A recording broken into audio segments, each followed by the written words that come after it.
Tutaj na stole mam dwie miski. W jednej misce mam ciasto na chleb z solą, w drugiej misce mam ciasto na chleb bez soli. Ciasto na chleb z solą nastawiłam, było gdzieś tak w pół do 7, o 18:30 i to tak wygląda wyrośnięte ciasto na chleb z solą. O 18:30 nastawiłam, natomiast o 19:00 ciasto na chleb bez soli. Zobaczcie, jak rośnie, jak na drożdżach, bo jest na drożdżach. To jest ciasto na chleb właśnie razowy, jak powiedziałam. Zanim przełożymy do foremek, to foremki należy sobie przygotować. Jak przygotować foremki, to już Wam pokazuję. Ja teraz to może tak przestawię. Ok, dobra. Kto jest teraz w tej chwili na tym live'ie albo kto będzie odsłuchiwał, powiem szybciutko, że jesteście na kanale kulinarnym, który się nazywa Przepisy jak u babci. Ja w tej chwili będę przygotowywać foremki do mojego ciasta na... Ojejku, co to się dzieje?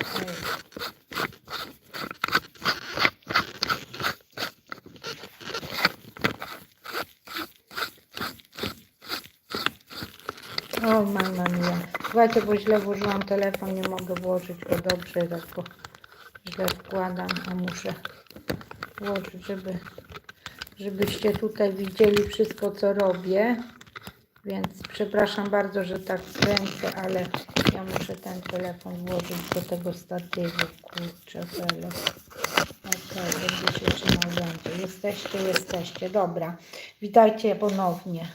Bo teraz zaczęłam ruszać. Mówiłam, że że przygotowałam dwie miski z ciastem. Tu rośnie ciasto na chleb z solą, a druga miska jest ciasto na chleb bez soli. Tu jest bez soli, a tam z solą. Boże, odwrotnie powiedziałam. Dobra, ok. Ja tutaj mam dwie foremki, kochani.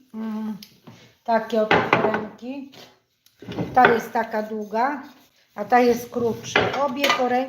Obie foremki muszę opryskać olejem, posmarować i posypać mąką, żeby później nam chleb dobrze odchodził. Teraz Was jeszcze podniosę troszeczkę, żebyście widzieli. Kto się pojawił teraz, to mówię szybciutko, że jesteście na kanale kulinarnym, bo dużo osób wchodzi w tej chwili na live i nie wie, gdzie jest, bo przekręca te shorty, więc ja od razu mówię, jesteście na kanale kulinarnym. Wyrosło mi ciasto na chleb razowy i ja przygotowuję foremki. Piszcie mi, z jakiego miasta mnie oglądacie, z jakiego kraju, jak się czujecie, jaką macie temperaturę, jaką macie pogodę. Tutaj spryskałam foremki takim oto olejem.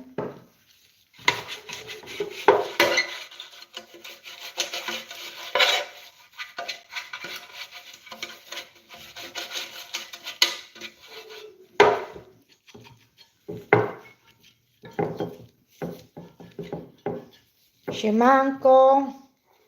Siema, hejka, ciao. Wchodzicie na live'a, gdzie przygotowuję foremki do chleba. Tutaj wejdzie ciasto na chleb. Jak się macie, skąd mnie oglądacie, już czytam. Ja w Katowicach. -10. O, King, cześć King. Priwiet.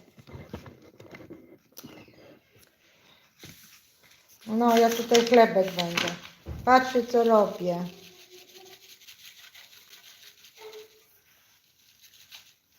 Teraz oprószę, muszę tak zrobić. Oprószę tą foremkę mąką.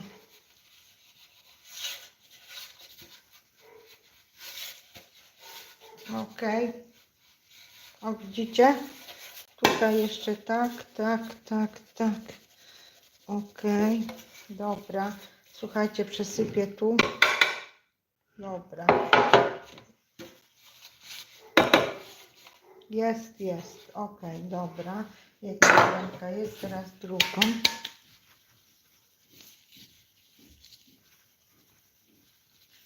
Dobry wieczór, buonasera, buenas noches, bonsoir, privet, salam, shalom,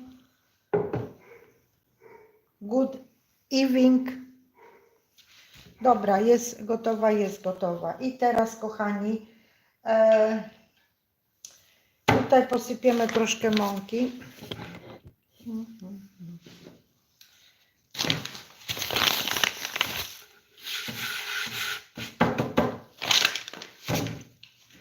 Oto pierwsze ciasto, to jest ciasto na chleb z solą. Tak mi wyrosło.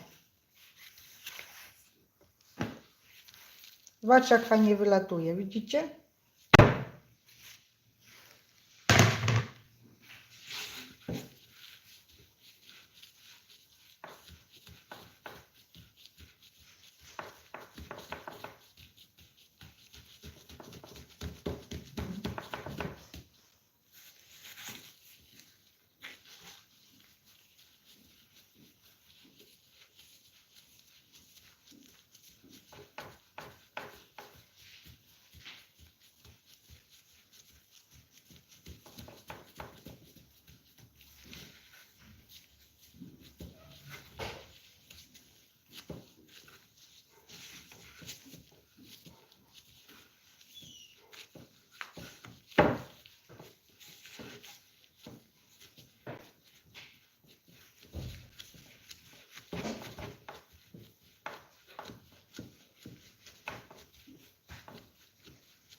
Zrobię sobie fotkę drugim telefonem.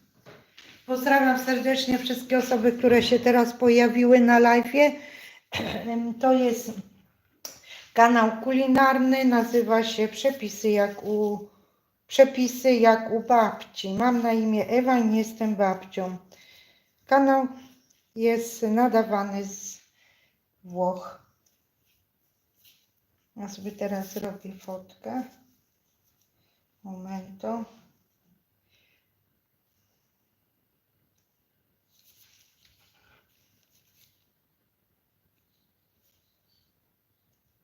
Ok.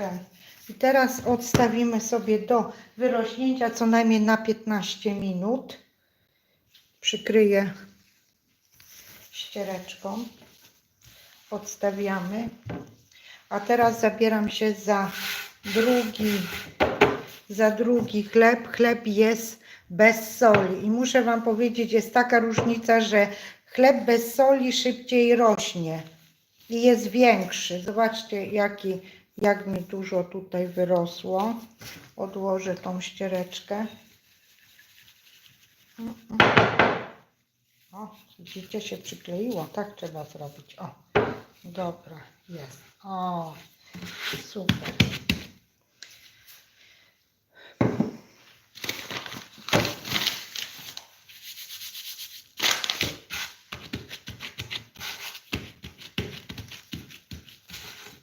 Widać? Dobrze.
Teraz, kochani, nastawię na 15 minut i idę włączyć piekarnik na temperaturę 190 stopni.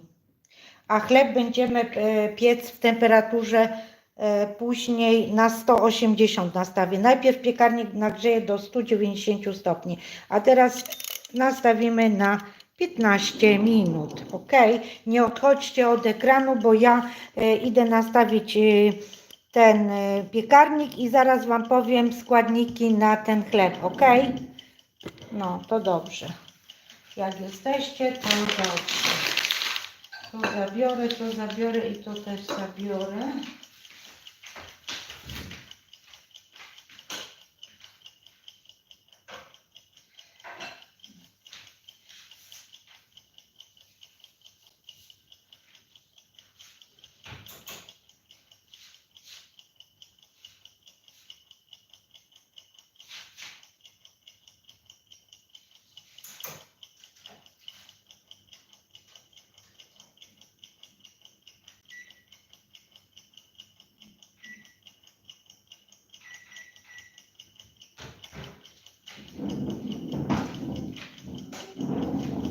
Już idę do Was, momento.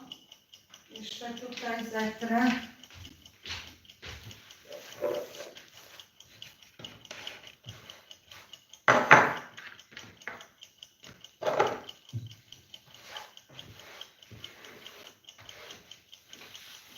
Ok. Miski zaniosę do zlewu i zaleję wodą. Nie odchodźcie od ekranu.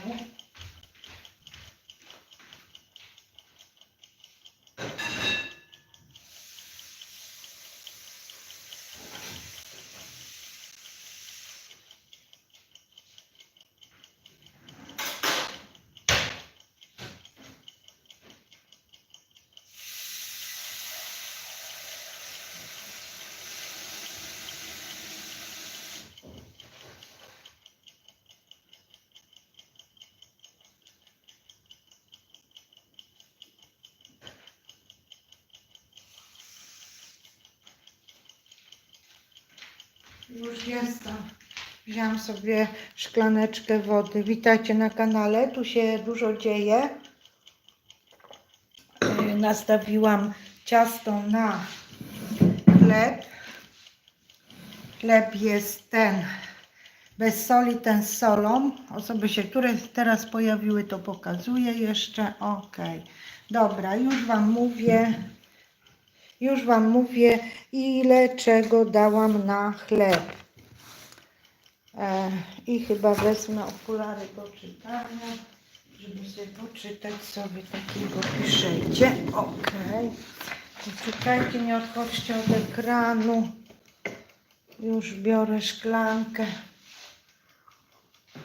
Oczywiście na tym stole to w rogu jest moja świereczka z butem i z biedronką. Nie wiem, czy widzicie teraz.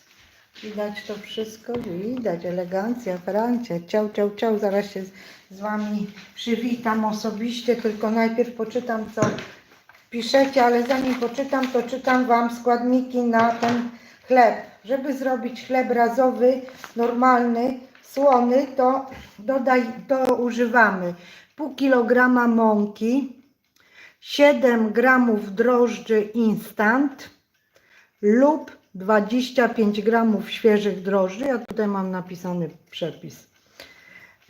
Używamy 350 ml ciepłej wody, 10 gramów soli, odpowiada jednej płaskiej łyżeczce, jedna płaska łyżeczka soli to jest 10 gramów i 2 łyżki oleju roślinnego.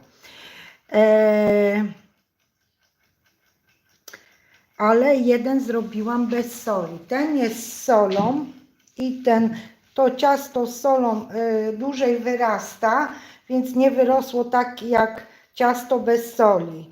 Robię 2 różne chleby, z solą i bez soli. Bez soli wyrosło lepiej. Kto był przed chwilą na live'ie, to widział.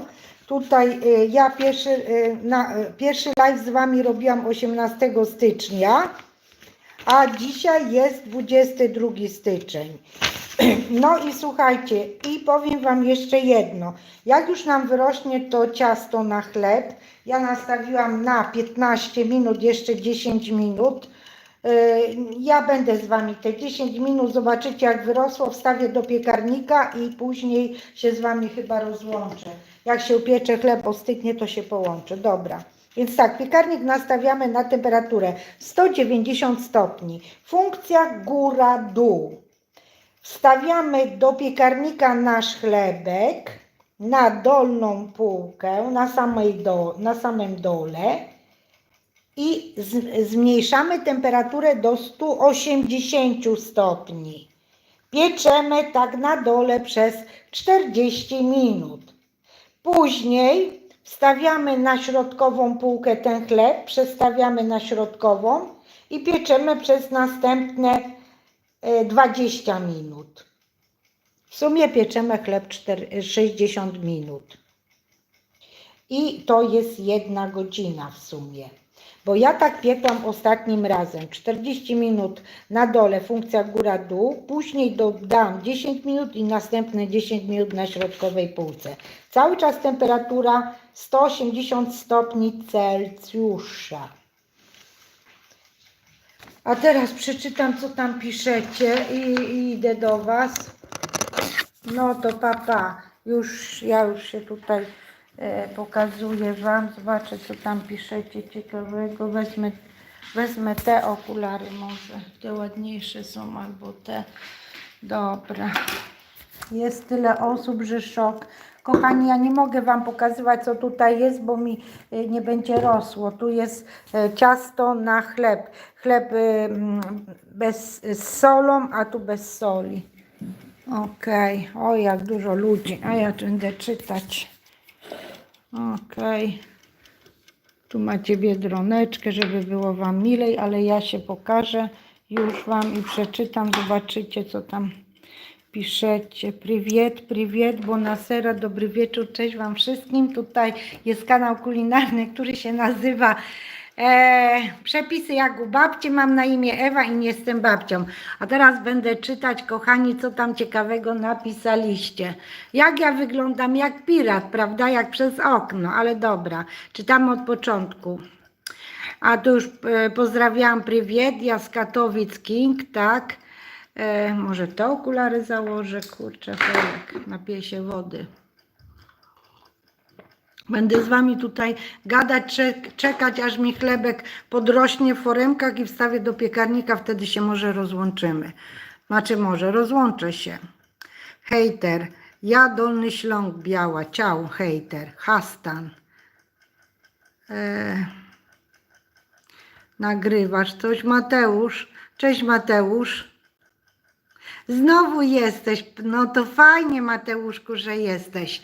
Miło mi, że przyszłeś zobaczyć, jak ja wyrabiam chlebek. Bardzo jest mi miło. Dużo dzieci przychodzi, bo w tej chwili nie mam co robić przed snem i sobie oglądają shorty i patrzą, gdzie są jakieś live'y, prawda?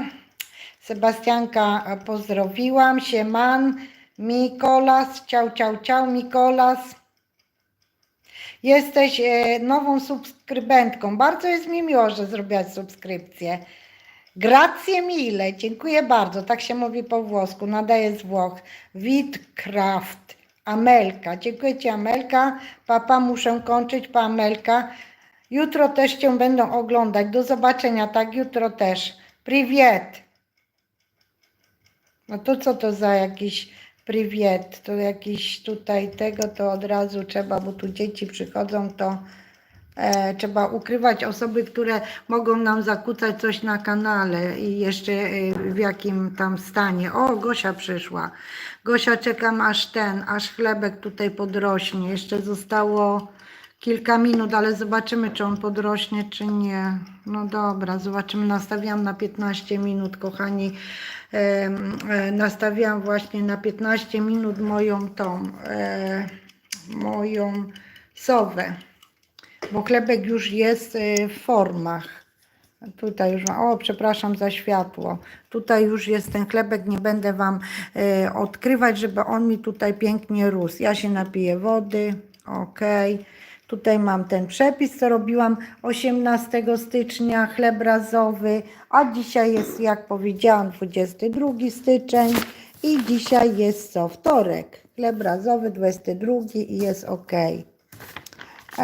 No dobra, piszcie coś jeszcze. Co tam pisze? A, cześć Dawid, elo, 420. Co to znaczy 420, Dawid?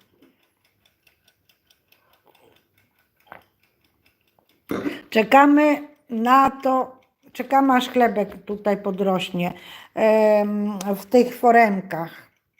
I tutaj, co tutaj się dzieje? Nic się nie dzieje na razie. Tutaj mam taki stary but, kiedyś sobie kupiłam i po prostu postawiłam, żeby było fajniej i wesoło na moim stole biedroneczkę. Biedroneczki są w kropeczki, prawda?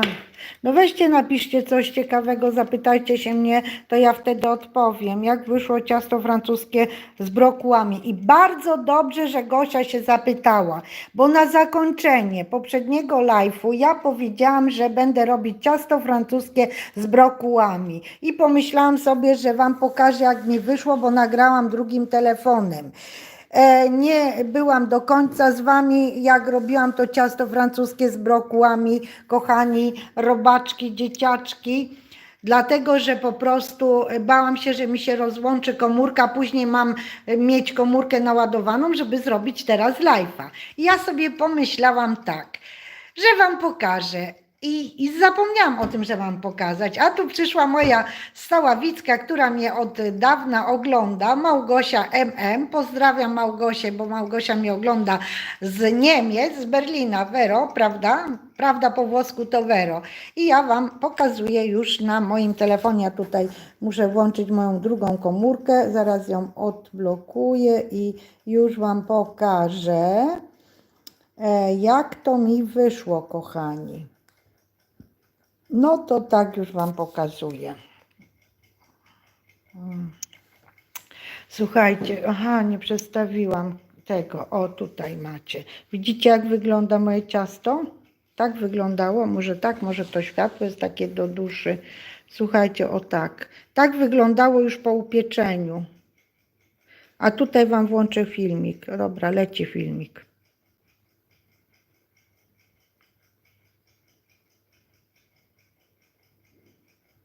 No i co, podoba wam się? No może jeszcze raz wam puszczę ten filmik. Bardzo pyszne. I zjedliśmy z ketchupem. Ale ja jestem głodomor. Ja jeszcze sobie usmażyłam 2 jajka, kochani. Jajka tak na półtwardo. I tutaj jeszcze macie. O, widzicie? Jest. Dobra. To jak widzicie moje ciasto, a poprzednie, ja nie wiem czy mam, o już wam pokazuję poprzednie. Poprzednie to tak, zrobiłam zdjęcie cukinie, później były 3 cukinie utarte. Ja robiłam live'a wam poprzednio. Tutaj na ciasto francuskie położyłam przygotowane cukinie, ale one nie były po prostu smażone, tylko były odciśnięte z nadmiaru wody i też tak ładnie ciasto, nie wiem czy to tak widać, zawinęłam.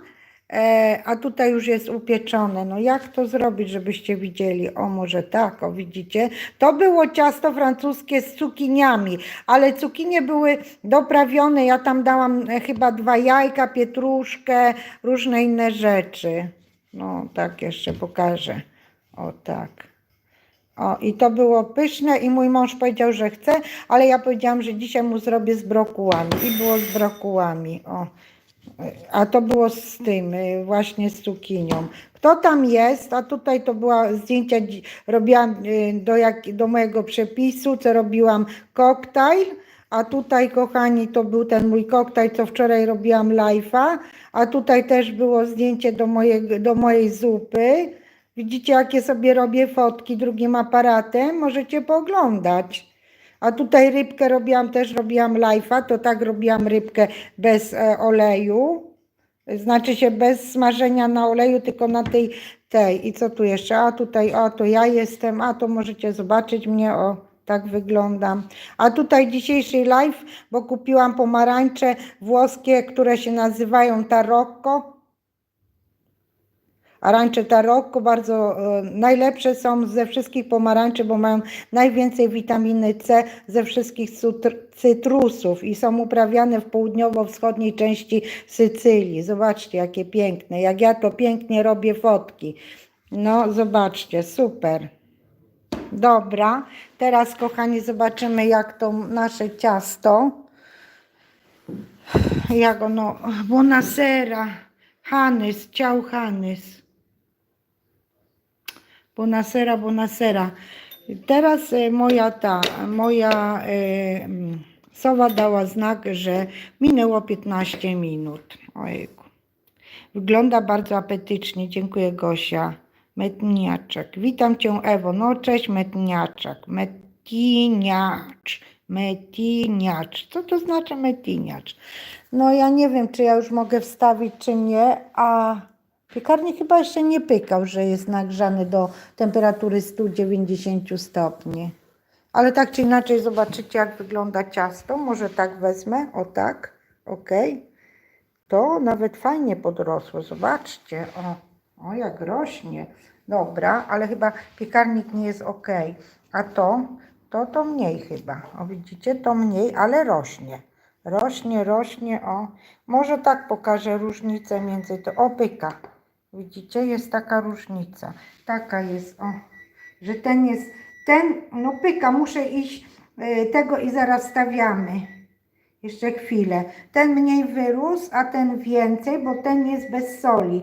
Czyli drożdże bez soli szybciej pracują i lepiej rośnie ciasto. Zwróćcie uwagę. No normalnie jest różnica kolosalna, ale i tak jest ten. Teraz ja tutaj lekko natnę i wstawię do piekarnika. Ojejku, muszę lecieć, ale na chwilę jeszcze przykryję i Was zostawię tutaj w tym statywie, na tym stole. Nie odchodźcie od ekranu, bo tutaj jeszcze muszę naciąć, dobra? No, to ja Was tutaj na razie postawię, jeszcze zobaczę, co piszecie. Kurczę. Dobra, to zabiorę tą kartkę. Mamma mia zielona, buonasera, wygląda. Witam Cię, Ewo. Aha. Od gry, mój nick, a to jest od gry, no to fajny nick. Dobra, lecę zobaczyć, jak ten piekarnik. Okej.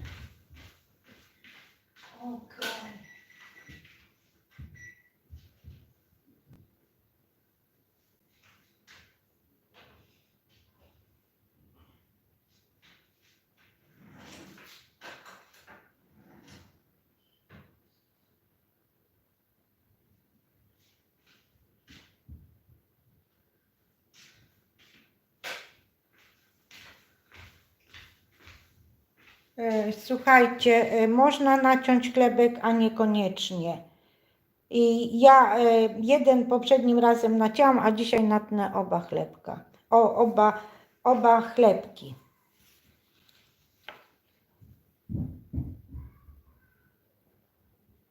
No, tak nacięłam i ten natnę inaczej, ten natnę tak. Ok. No i nic, idę wstawić do piekarnika. Tak jak powiedziałam, wstawiam do piekarnika nagrzanego do 190 stopni. Piekarnik, funkcja góra-dół. Wstawiam na dolną półkę, na sam dół i temperaturę zmniejszam do 180 stopni. Na dolnej półce będzie się piekł przez 40 minut. Potem przestawię na środkową półkę i będę piekła dalej przez 20 minut. Zobaczymy się, jak już się upiecze, ale jeszcze nie odchodźcie, bo idę wstawić i dopiero się z Wami pożegnam.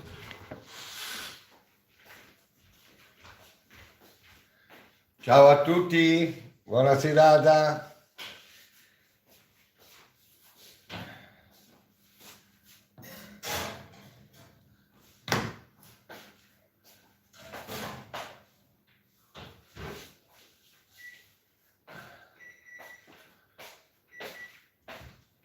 Che stai a fare? Il pane è buono? Sì, sto facendo il pane, adesso ho messo al forno, adesso devo mettere la temperatura e l'orario, no? La temperatura devo abbassare, ok.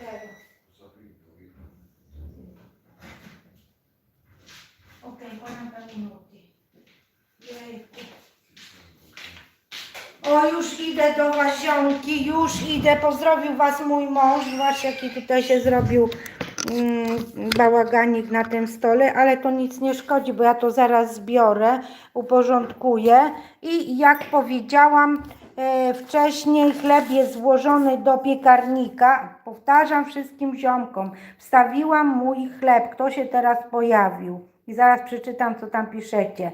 40 minut będzie w temperaturze 180 stopni na samej dole piekarnika, funkcja góra-dół, a później przestawię, bo tu 2 razy robiłam, 10-10 przestawię na środkową półkę przez 20 minut. Jestem, kochani, ojejku. Jeszcze sobie okulary założę te do czytania. Widzicie, jak miałam tą chustkę, to normalnie szok. Po prostu gorąco jest, jak człowiek pracuje i tak dalej. Co zrobię? No nie mam jak postawić was. Może tu szklankę postawię na chwilę, bo mam szklankę z wodą i tego. I się nie odchodźcie, ja się po prostu muszę wytrzeć, bo jest gorąco. Ale zanim się wytrę, to najpierw okulary sobie przetrę. Okulary przetrę, jest ok. O, a wezmę sobie drugą. O, mama mia, jak gorąco się zrobiło.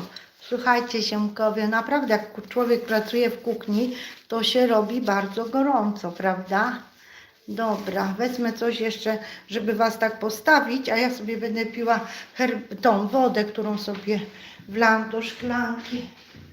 O, co tu wezmę? O, dobra.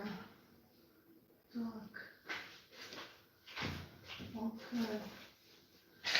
A, jakiś wachlarz znalazłam.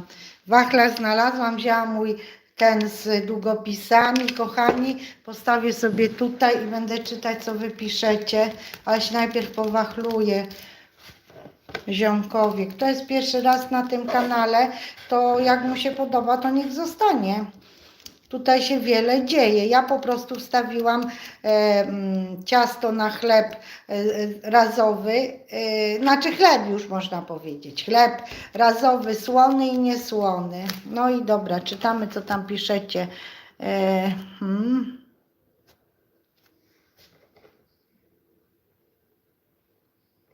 Dziękuję, Hanny, że tak napisałeś, bo ty mieszkasz we Włoszech, prawda? To ty wszystko wiesz. Hanys. Damian, zapraszam na live Filipiny bez cukru.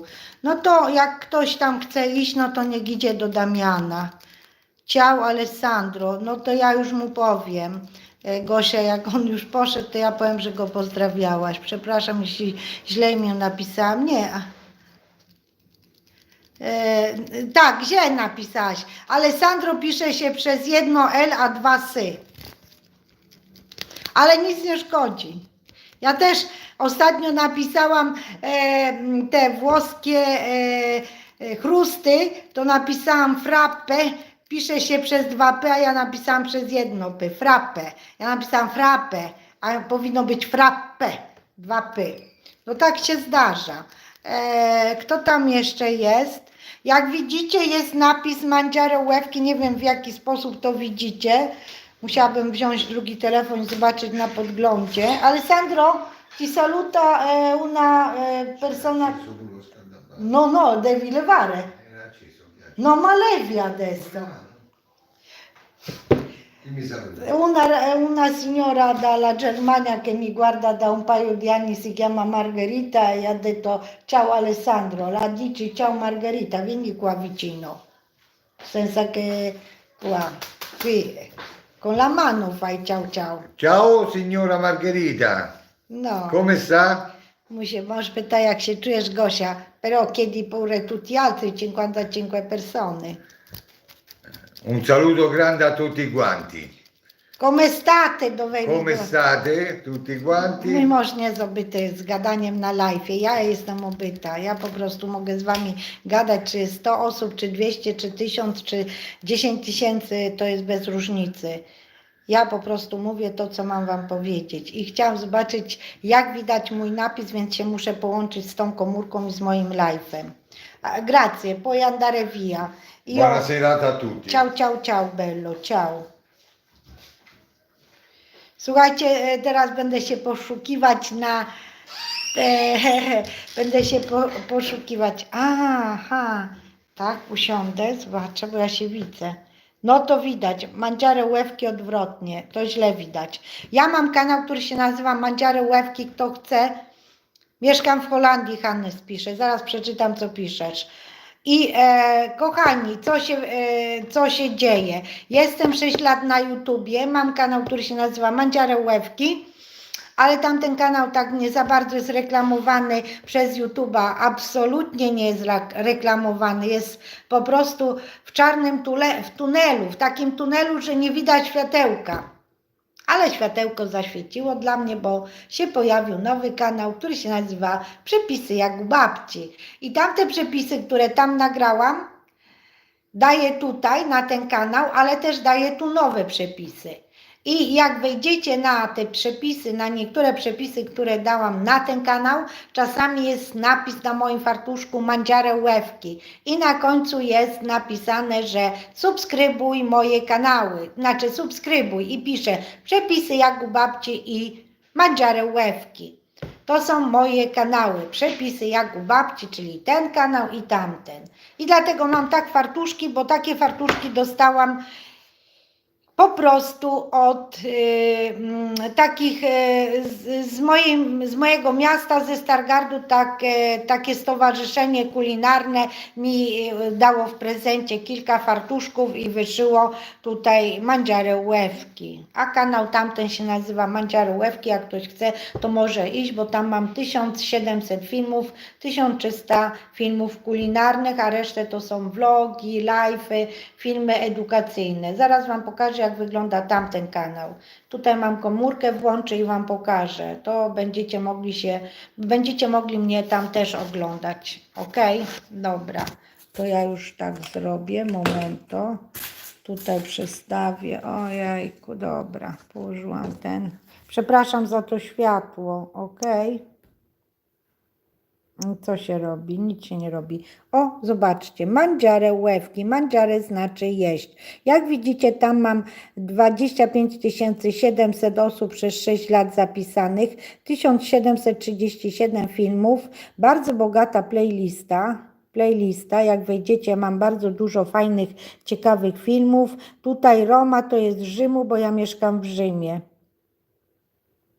I tutaj macie różne rzeczy. Różne, możecie sobie wybierać różne, ok?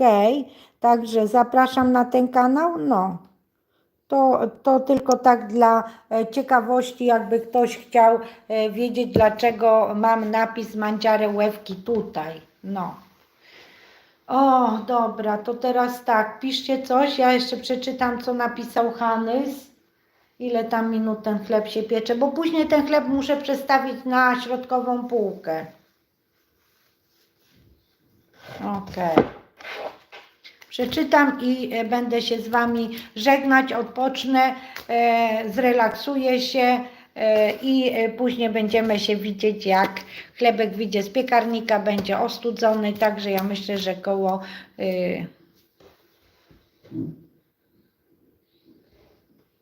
koło 12 w nocy, a może i parę minut po 12, kto nie będzie spał i będzie miał problemy ze snem, a zobaczy, że jestem na live'ie, to niech wejdzie i zobaczy, jak mi chlebek wyszedł, bo ja wtedy go rozkroję i pokażę Wam.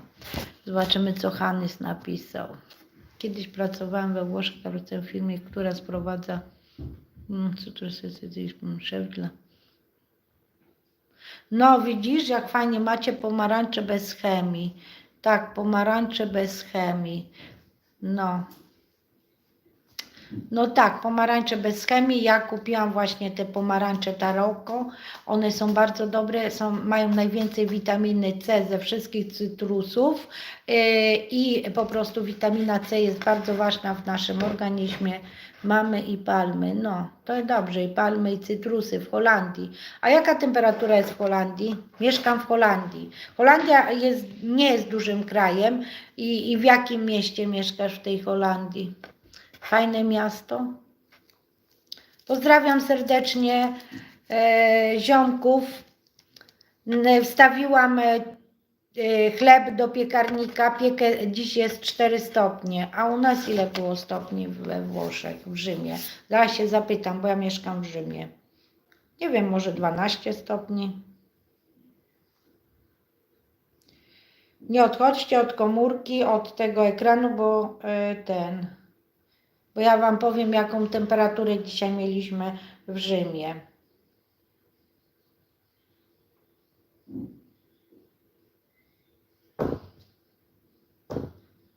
Che tempo fa a Roma? A Roma ci sono 11 gradi e cielo parzialmente nuvoloso. Wiecie co? Powiedziała komórka, że dzisiaj w Rzymie jest 11 stopni, czyli w tej chwili cielo nuvoloso, parzialmente nuvoloso. Co to znaczy parzialmente? Parzialmente nuvoloso to znaczy częściowo zachmurzone w nocy. I tak, no, a jutro, dzisiaj jest środa, prawda? Tak, dzisiaj jest środa. Dzisiaj jest 22 styczeń 2025 rok, święto dziadka. Wszystkim dziadkom składam wszystkiego najlepszego. We Włoszech święto dziadka i babci jest 2 października. Wczoraj mówiłam też na live'ach. Jutro ma padać deszcz. Kto się wybiera jutro do Rzymu, to ma padać deszcz. I będzie całkowicie pochmurnie, do dłuższy. Zaraz zobaczymy na dłuższy okres. No dobrze, zaraz zobaczymy, jak to będzie z tą pogodą. Okej. Domani. W nocy, no to Domani jutro nie będzie aż tak. Wiecie co, że jutro nie będzie aż tak zimno. Nawet się ociepli.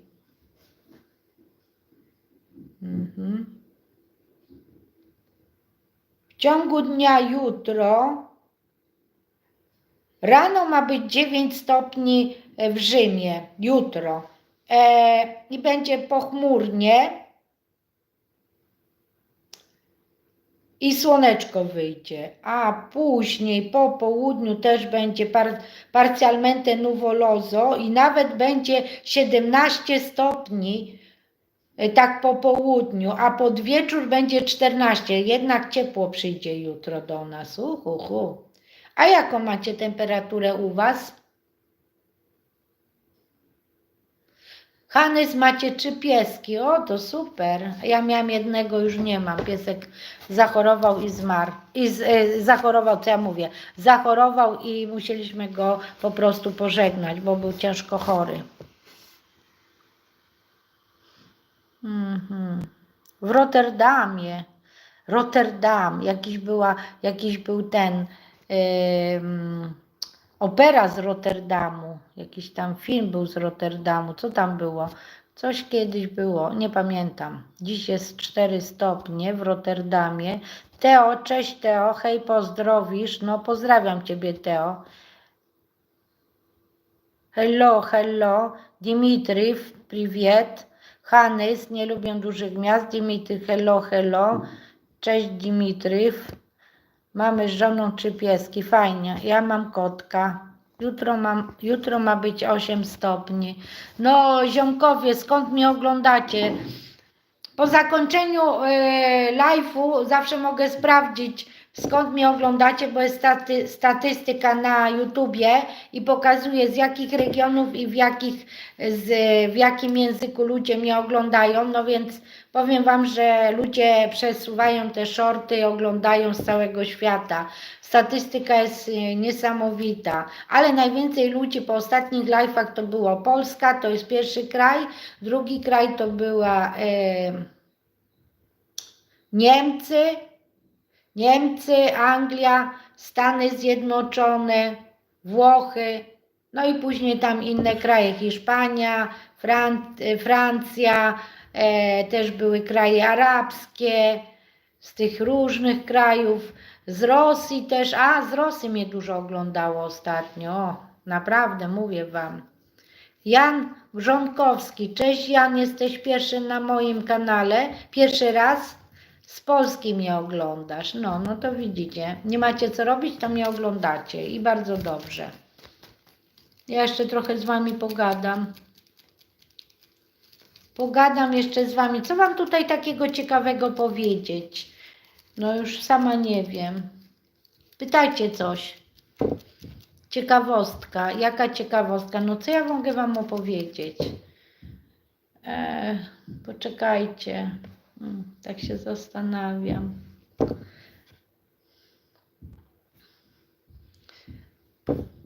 W Rotterdamie jest około 30 polskich sklepów. Ojej, jak dużo. Tak dużo Polaków tych jest w Rotterdamie. U nas w Rzymie to jest kilka sklepów polskich. Nie wiem, ile jest polskich sklepów w Rzymie, ale zaraz się dowiem, bo możemy powiedzieć do komórki, prawda?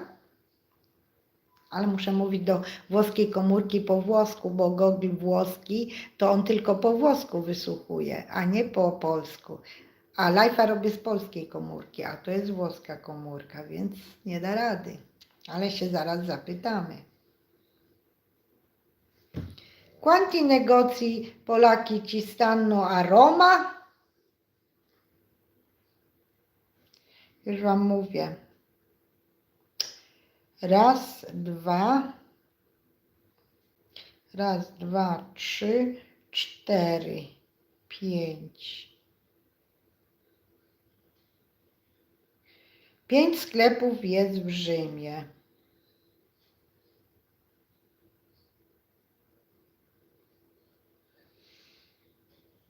Ale chwilowo jeden jest zamknięty. Nie wiem dlaczego.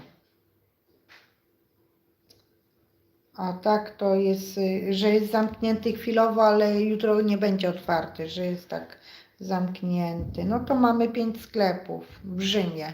A w okolicach Rzymu? Quanti negozi Polaki ci stanno intorno Roma?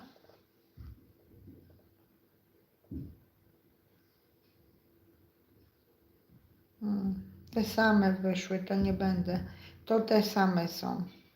No to nic nie wychodzi. Wychodzi, że 5. No to jak widzicie jest tak. Pani we Włoszech mieszka, tak. Poczekaj, Henny, z Rotterdamie jest około 30 polskich. Jest dzielnica Charleroi, gdzie głównie słychać polski język. No tak, jeżdżą Polacy, biedulki, na ciężką pracę do Holandii. Ten holenderski to język można sobie połamać, tak jak polski język można sobie połamać, bo polski język to jest bardzo trudny. Jest taki, że po prostu szok.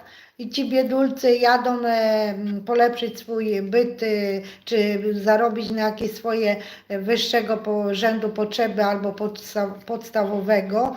I gdzie pracują Polacy w Holandii? Przy czym? Przy kwiatach, tak? Bo chyba Holandia słynie z tego, że produkuje tulipany na cały świat, ale też kwiaty. I czy tam może pieczarki? Nie wiem jeszcze, z czego słynie Holandia. Zaraz się dowiemy, ziomkowie. Karol, witam Ciebie, Karol. Och, Karol! Carlo, ciao Carlo.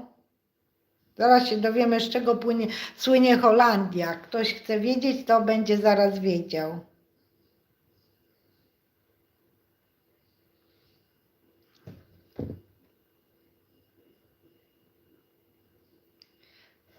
Zaraz powiem. Olandia, di che cosa produce Olandia? In base al sito Ive Power, i Paesi Bassi sono famosi per molte cose. Tra queste, i mulini a vento, i tulipani, i bellissimi canali, la birra e il cibo. No to właśnie. Tuttavia, il sostentamento di alcune di queste No cose... już powiedział, już ściszę. Powiedział Google, że Holandia słynie z takich rzeczy jak z mulino, czyli wiatraki, mulino a vento, czyli wiatraki wiatraki. Mulino a vento to wiatraki po polsku. I tulipani, czyli z tulipanów. I bellissimi canali, czyli w Holandii są kanały takie wodne. I z piwach słynie i z jedzenia. queste cose diventano fortemente la produzione del consumo di energia. No, dużo energii też w Holandii się zużywa. No, to widzicie, to taka jest słynna Holandia.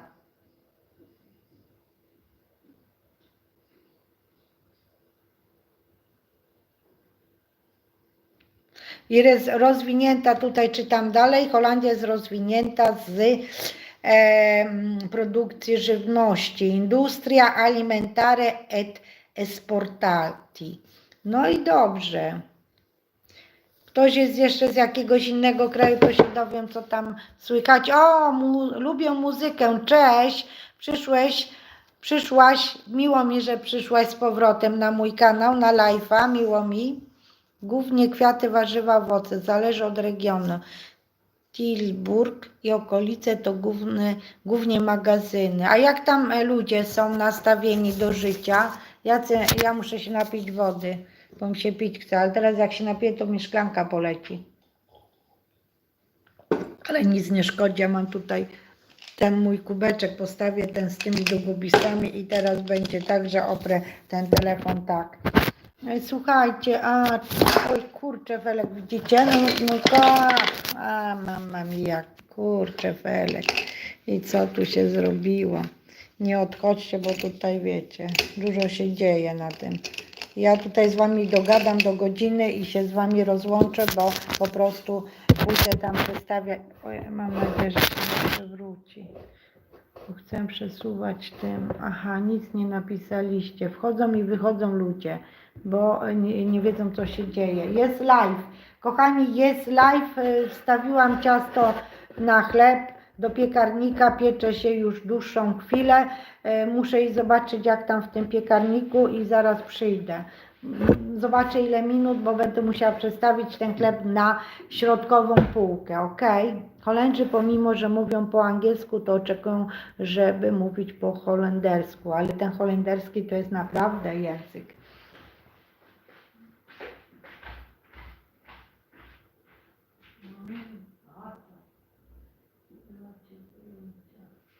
A wiecie co wam powiem? To wam powiem, że tak, chleb, który się piecze w piekarniku, to tak, ten w małej foremce, co jest z solą, który nie był tak wyrośnięty, to teraz wybulił, bo mam mało miejsca, a idzie do góry. Zaraz wam pokażę. A ten drugi, który, zaraz zapalę światło w kuchni, a ten drugi, który był w długiej foremce, to jeszcze tak nie podniósł się. Brakuje jeszcze 18 minut do 40 minut, bo ja wstawiłam na 40 minut na samą dolną półkę. A później przestawię na środkową. Przygotuję tam światełko i zaraz was zabiorę do kuchni i zobaczycie, ale wręcz przeciwnie, idę jeszcze fotkę szczelę. Holendrzy, aha, wolę Włochów, Hanys, wolę Włochów. Hanys, no to fajnie, że wolisz Włochów, to przyjedź do Włoch i mieszkasz z żoną, z pieskami we Włoszech. Tylko że musisz wybrać taki region, gdzie nie jest gorąco, a latem jest upał powyżej 40 stopni w tym roku było.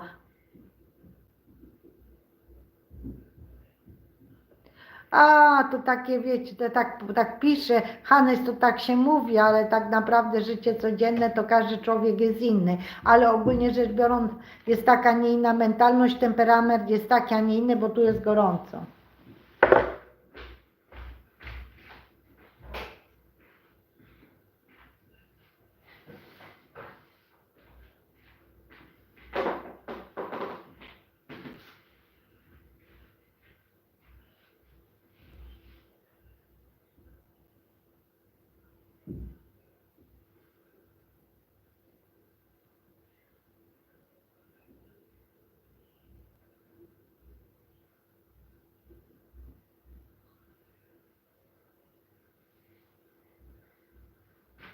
Więc wiecie co, ja myślę, że was nie będę tam przestawiać i zanosić do kuchni. A jeszcze sobie wody. Ja zrobiłam fotkę i zaraz wam pokażę. Nie będę tam siedzieć z wami i tego, bo niech się to piecze.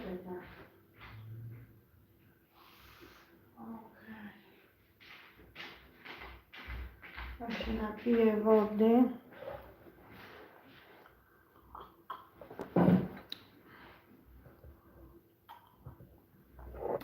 I już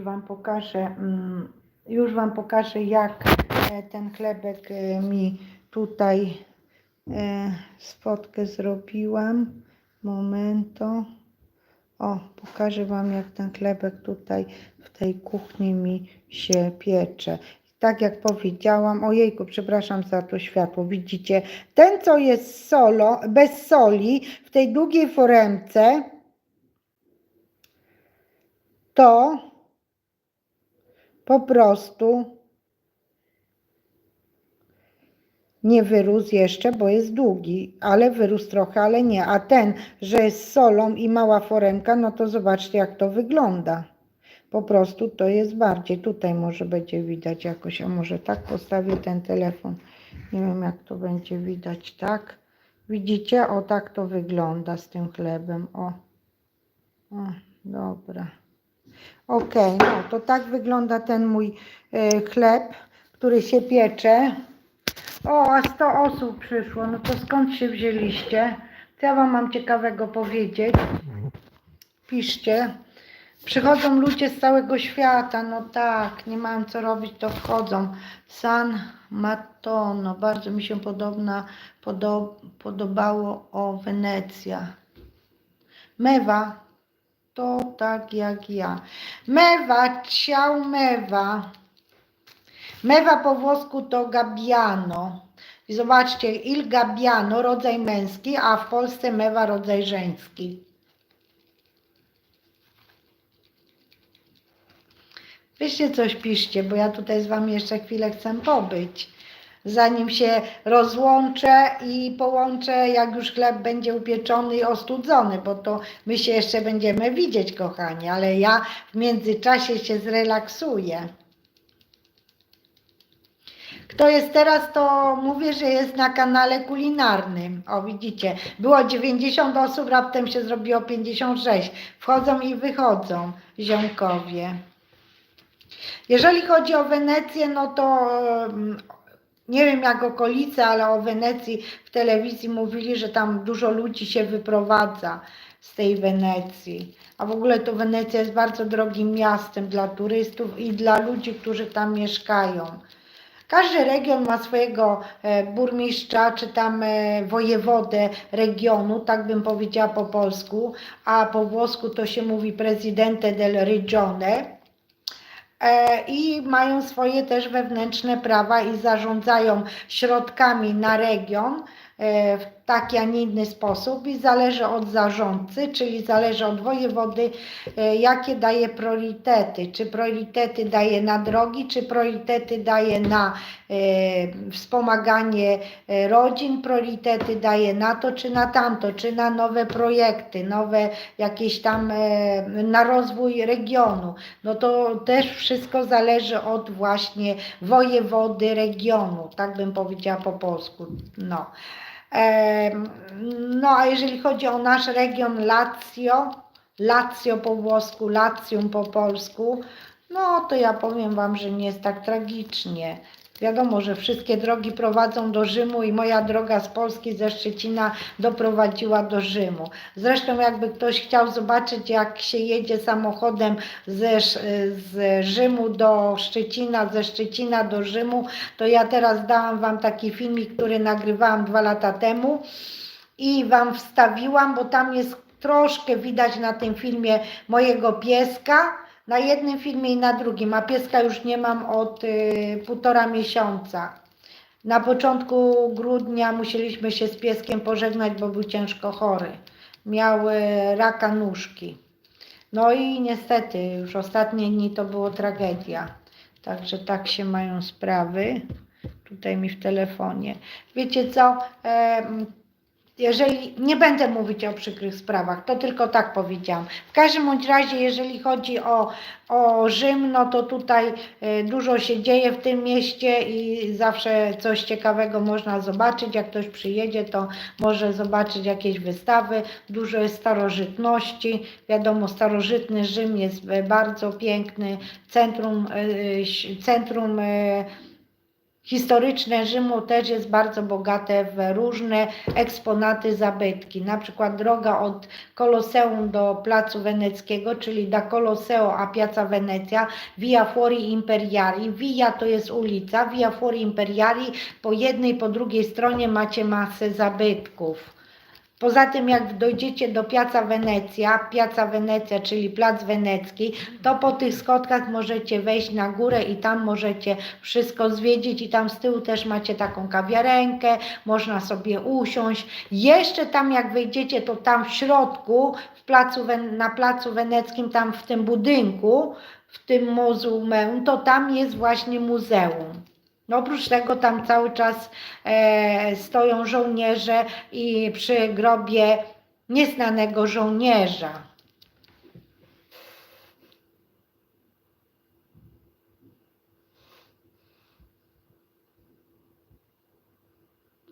Mewa pisze, ja już śpię, bo bardzo późno. No ale jakbyś spała, to byś nie pisała.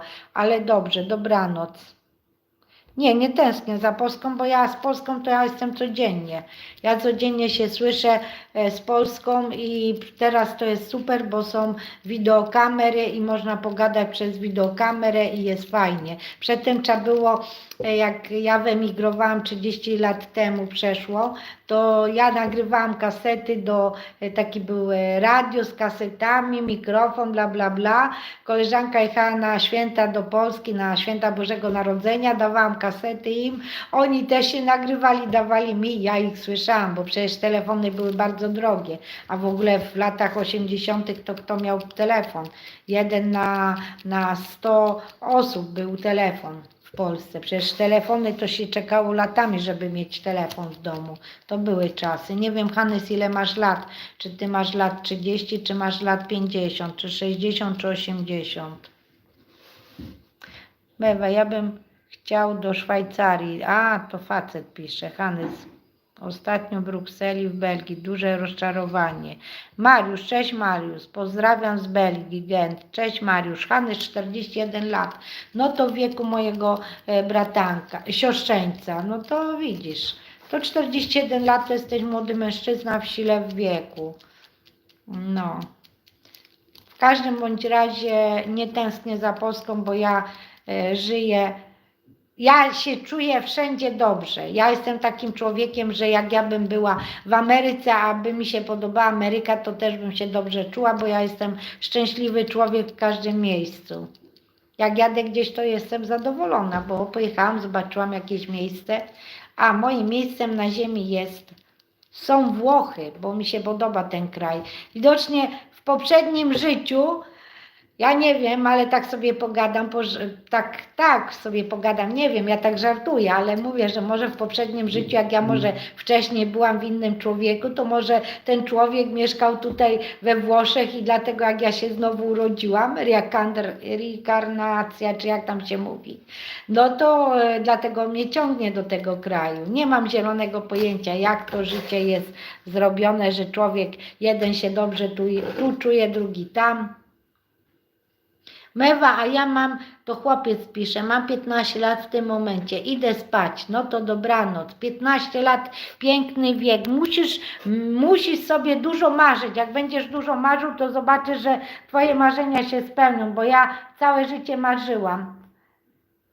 Właśnie, trzeba marzyć, nawet jak się ma 80 lat, to trzeba marzyć, bo marzenia to są coś, co nam sprawiają dużą satysfakcję i jak marzymy, to przyciągamy to, co marzymy. Także trzeba marzyć. Mewa niech marzy, wszystkie osoby niech marzą, a jak będą marzyć, to im się będą spełniać marzenia. No, tak ogólnie mówię, a tak naprawdę to ja nie wiem. Wiem, że dobro przyciąga dobro. Myślenie pozytywne przyciąga coś pozytywnego. Prawda? No. Dobra, czytam. Witam, Ania. Przeczytam, co pisze Ania. Nie będę czytać na głos, bo nie wiem, co jest napisane, a wiecie, że czaty nie są u mnie zapisywane, więc jakby coś było nie tak ciekawego, to po co później ktoś jak będzie odtwarzał ten czat, to po co ma słuchać jakieś bzdury.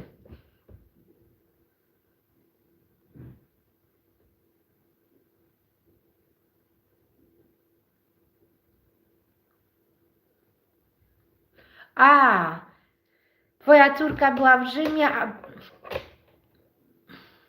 a pani uczy łaciny. Ale co to jeszcze łaciny? Nauczycielka łaciny pani jest. No tak, bo łacina to jest właśnie podstawa języka włoskiego. Można powiedzieć, nie podstawa, tylko po prostu, jak to można powiedzieć po polsku? Weź mi napisz. Chodzi mi o to, że łacina była najpierw, a później język włoski. Dobry wieczór, psycholog. Ciao bello. A, reinkarnacją żyła w Anglii. Właśnie to słowo, takie trudne po polsku. Będziemy się uczyć. A ciekawe jak po włosku. Zaraz piszę do tłumacza, ale będziemy się uczyć. Reinkarnacja. Ale powiem Ci, Ania, że Rzym jest piękny. Bronisław, cześć Bronisław. Tematy polityczne są odrzucane na moim kanale automatycznie. Nie będę mówić, co ja myślę. Ja po prostu mówię pozytywne rzeczy, wesołe, żeby było fajnie na moim kanale, a nie będę mówić o polityce, tylko mówię o fajnych rzeczach. A tutaj był temat na tym kanale. Jeżeli przyszłeś w tej chwili, Bronek, to Ci mówię, że my mówimy, czy tęsknimy za naszym krajem, Polską, bo jestem Polką, za granicą jak mieszkamy. I tutaj jest taki widz, który ma na imię Hannes, mieszka w Holandii i zadał mi to pytanie. Ja powiedziałam, że nie tęsknię za Polską, bo ja z Polską jestem codziennie. Słyszę codziennie Polskę, widzę przez kamerkę, słyszę język polski, mogę sobie porozmawiać swobodnie, bo są komórki i są kamerki. I jest YouTube i można sobie oglądać youtuberów z Polski, z różnych części Polski i oni opowiadają, co tam u nich się dzieje, bo są vlogerzy, którzy mieszkają i opowiadają wszystko o swoim życiu, co zrobili, gdzie byli, co kupili, co jedli, kiedy się podrapali po głowie, kiedy po tyłku, kiedy po plecach, czy dziecko zachorowało, czy nie. Wszystko opowiadam, jakie mają poglądy. Tam możesz iść i posłuchać, co oni mówią. I ja wiem, co się dzieje w Polsce. Ale tutaj jest kanał kulinarny i ja o takich sprawach nie mówię. Ja mówię o gotowaniu, mówię, że to jest piękny kraj, że lubię mieszkać tu i że tu jest słoneczko, pyszne jedzenie i tak dalej. I mówię, że może jak w innym ciele byłam, czyli reinkarnacja, to może rzeczywiście byłam kiedyś we Włoszech. I dlatego jak zaczęłam marzyć, przyjechałam tu, bo pewno wcześniej byłam we Włoszech. Zobaczymy, jak po włosku jest reinkarnacja. Dobra. Idziemy na tłumacza.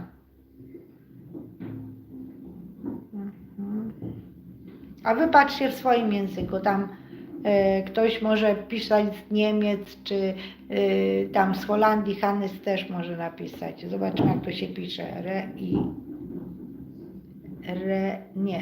Reinkarnacja.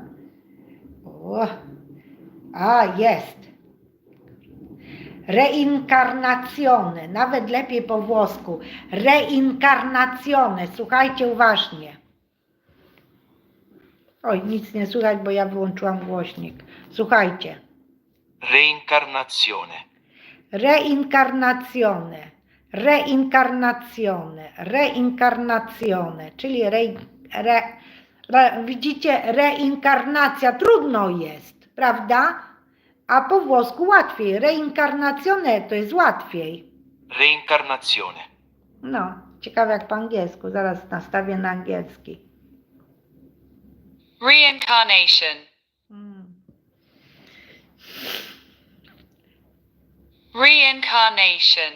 Reincarnation. A po francusku? A, zobaczymy jak po francusku i zaraz po rosyjsku. Francuski będzie podobny. Ziomkowie, nie uciekajcie, bo ja zaraz posłucham to i dopiero się rozłączymy. Réincarnation. O, widzicie? Reincarnation. Réincarnation. Reincarnation. Réincarnation. Reincarnation. A teraz po hiszpańsku. Po hiszpańsku i później zobaczymy jakiś inny język. Fajnie, prawda? Jutom jestem z Mazur. Cześć Jutom, a tu jest, witam pięknie Dianę, jak tam polowanie, Betty Betson. O, widzicie, pyka piekarnik, muszę przestawić chleb na środkową półkę. Pyka piekarnik, słyszycie jak pyka? Wszystko dobrze, najlepsze z okazji dla babci. Dziękuję bardzo. Mam na imię Ewa, nie jestem babcią, kanał się nazywa Przepisy jak u babci. Idę, kochani, przestawić chleb na środkową półkę, jeszcze posłuchamy parę słów z różnych krajów i wtedy się z Wami pożegnam, a jak się upiecze chleb, to się z Wami zobaczę, jak będzie już ostudzony, będziemy rozkrawać. Bądźcie jeszcze.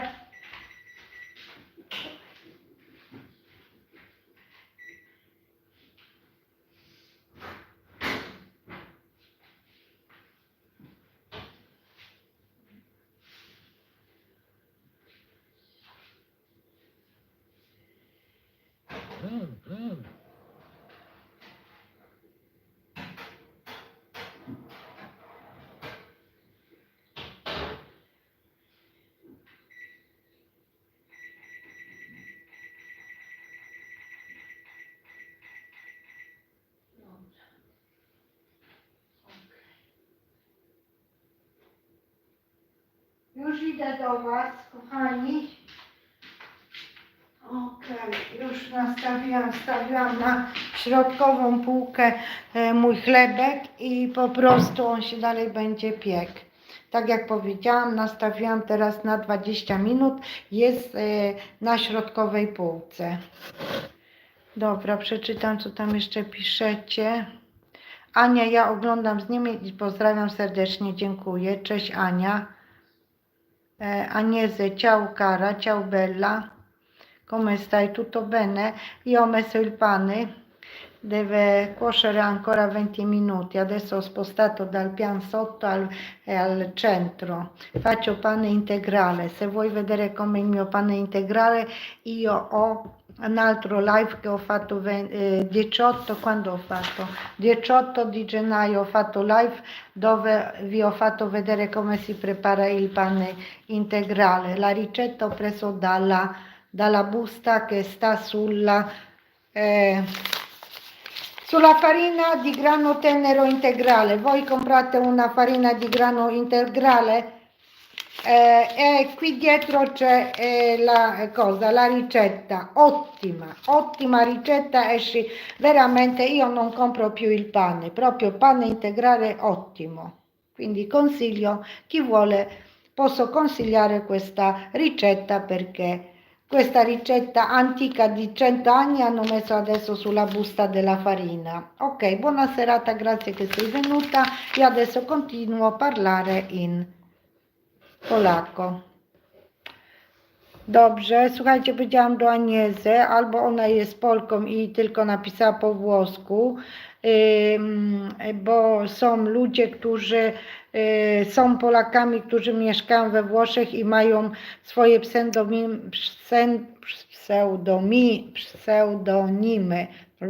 pseudonimy. Widzicie, jak ja mówię po polsku. Ja po polsku nie mówię i później mogę mówić włoskie. No wiem, że Agnieszka, ty jesteś Agnieszka, nie że to jestem Agnieszka, wiem. Dlatego piszesz, bo jesteś we Włoszech i piszesz po włosku do mnie. Co tutaj pisze Ania?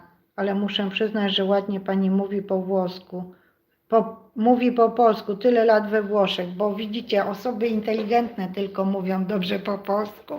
Ja nie obrażam innych, ale są osoby, którą chcą zaimponować komuś, innym ludziom w Polsce, że mieszkają za granicą i jedyną rzeczą, którą to mogą powiedzieć, a nie wiem, z różnym wykształceniem są ci ludzie, ale z reguły ludzie im bardziej wykształceni, tym lepiej mówią po polsku, nawet jak mieszkają 50 lat za granicą.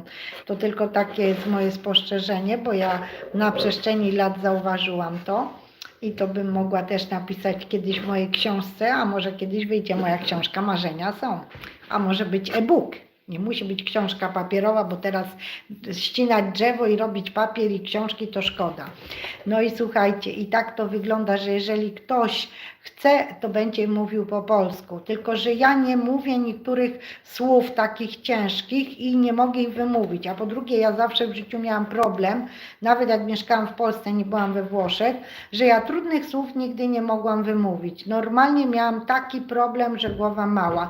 Może jakbym chodziła do logopedy w Polsce, jak byłam mała, to może bym umiała dobrze mówić te trudne słowa, ale ja polskie, gorąco mi się robi, ja polskich trudnych słów nigdy nie mogłam wypowiedzieć, naprawdę, mówię wam, że jak ktoś mówił na słuch, to nie potrafiłam powtórzyć, tylko musiało być napisane, to ja wtedy powtórzyłam. To samo jest we Włoszech, jeżeli jest bardzo trudne słowo, to ja muszę najpierw widzieć, że jest napisane, i słyszę, ale widzę jak jest napisane, przeczytam, to ja zapamiętam, ale na słuch to nie, to jak trudne słowo to ja nie zapamiętam. To tylko tak w celach wytłumaczenia. Dziękuję bardzo za ten komplement. Grazie mille del complimento. Brian, cześć Brian, dobry wieczór.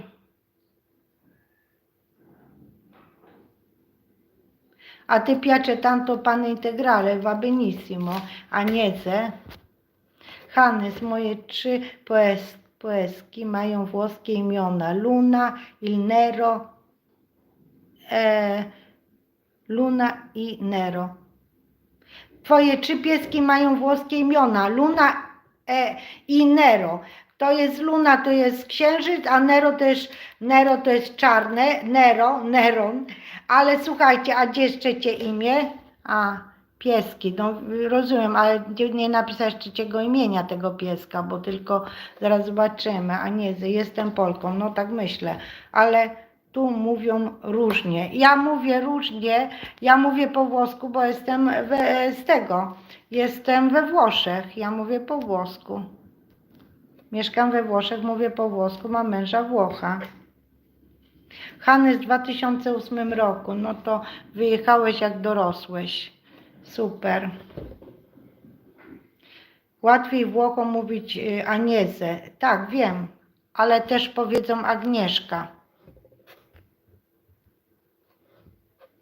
Tak samo jak Włosi mówią, zamiast powiedzieć Katarzyna Smutniak, to jest słynna polska aktorka, która się zadomowiła we Włoszech i jest naprawdę słynna, to mówią Kasia Smutniak. Ale normalnie ona jest Katarzyna Smutniak, ale słowo Katarzyna Włosi nie mogą wymówić, więc ona skróciła swoje imię i zrobiła Kasia. I Kasia to imię jest łatwiej wymówić, bo jest słowo si. I oni to si wypowiedzą, a Katarzyna to już jest takie trudne do wypowiedzenia. No, także Agnese łatwiej powiedzieć, Agnieszka no nie jest tak łatwo, ale jeszcze mogą wypowiedzieć. A Ewa to łatwo mówią, bo jest Ewa. Ja mam nawet gazetkę kulinarną, która jest Ewa Kucina. Chyba tak się nazywa ta moja gazetka. Zaraz zobaczę. Tak, Ewa Kucina. Hannes, już opracowałam. No to pracowałeś 3 lata, to mówisz po włosku, Hannes. A pani ile lat we Włoszech? 36 rok. I skończyłam tu studia. Jestem panią magister. Włoskie studia skończyłam na Uniwersytecie Roma Tre. Zaraz wam pokażę jakieś zdjęcie.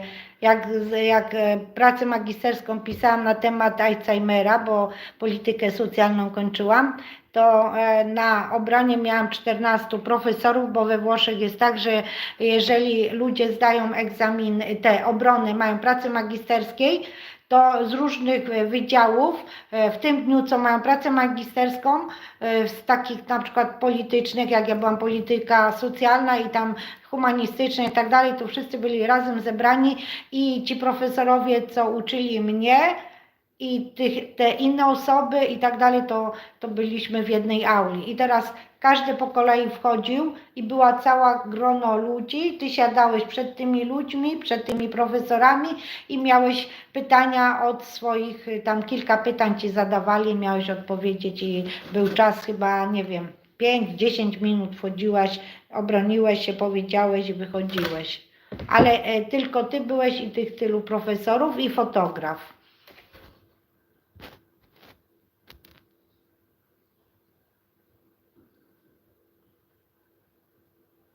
W towarzystwie Włochów nie wypada po polsku, więc po włosku. No tak, jeżeli mamy Włochów i mamy Polaków, a językiem głównym w danym kraju jest włoski, na przykład Polacy mieszkają we Włoszech, a są w towarzystwie Włochów i są w jakiejś restauracji czy gdzieś, no to wszyscy mówią po włosku, to jest jedyny język, który wszyscy znają, i Polacy i Włosi, trzeba mówić w tym języku. Bo jeżeli ktoś mówi po polsku, czyli obgaduje daną osobę, czyli nie chce, żeby druga osoba usłyszała coś, więc nie wypada. Dzień dobry, Dawid. Darwin Ward. Bardziej dobry wieczór, buonasera. Hannes. 2 pieski, włoskie imiona, a trzeci to Dajsy. A, to 2 pieski mają Luna, Enero i Dajsy. No tak. To ja myślałam, że wszystkie 3 pieski mają imiona włoskie, a ty napisałeś 2. No, dzieci się uczą szybko angielskiego przez internet, przez te gierki. A nie, piszesz mi, że twój synek ma 9 lat. Siema, Nadix. Cześć, Nadix. Znowu przyszłeś, fajnie. Mam koleżankę Ewę, prowadzi pizzerię. A ty, Agniezy, mieszkasz we Włoszech. W jakim mieście? Agniezy, ja 16 lat, a studia skończyłam w Polsce. 16 lat jesteś we Włoszech, a studia skończyłaś w Polsce. A z jakiego miasta z Polski pochodzisz? Jeżeli na forum możesz napisać, bo nikt cię tutaj nie widzi, a mnie za to widzi. Ja się żegnam, wstają o 4:30. Grazie mille, Hanys. Grazie, dobranoc. Ciao, miło mi było, że przyszłeś na mój program kulinarny. Dobranoc. Dog or cat?